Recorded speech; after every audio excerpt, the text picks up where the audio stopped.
10th Maths Chapter 1 Example 1.5. The arrow diagram shows a relationship between the set P and Q. Write the relation in set builder form, roster form. What is a domain and range?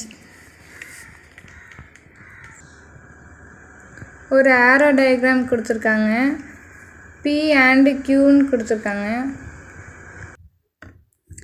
First set builder ஃபார்மில் எழுதலாம்.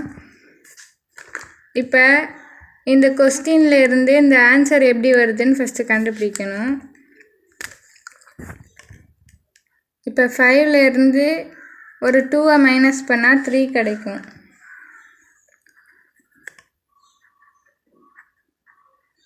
Five minus 2 equal to 3. 6ல் இருந்து ஒரு 2 minus பண்ணால் 4.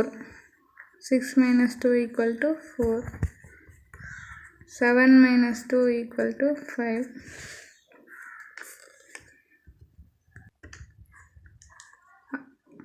R is equal to x comma y.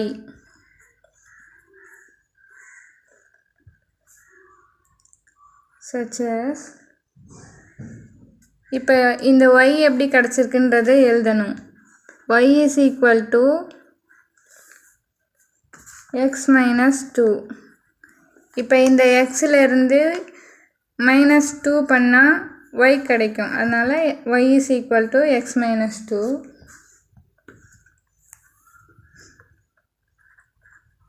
x belongs to P, y belongs to Q. இதை set builder ஃபார்மில் எழுதியாச்சு. Next roster ஃபார்மில் எழுதணும். ரோஸ்டர் ஃபார்ம்னா ப்ராக்கெட்டில் எழுதணும். 5, 3, 6, 4, 7, 5. 5, 3, 6, 4, 7, 5.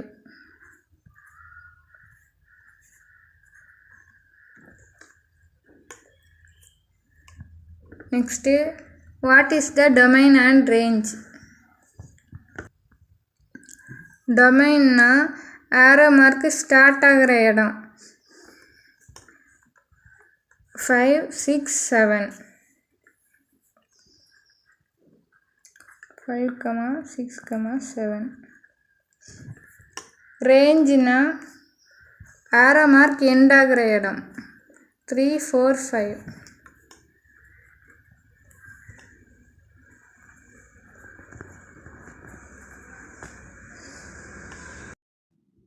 வீடியோ பிடிச்சிருந்தால் லைக் பண்ணுங்கள், ஷேர் பண்ணுங்கள். சம்மில் ஏதாச்சும் டவுட் இருந்தால் கமெண்ட் பண்ணுங்கள், சப்ஸ்கிரைப் பண்ணுங்கள். தேங்க்யூ.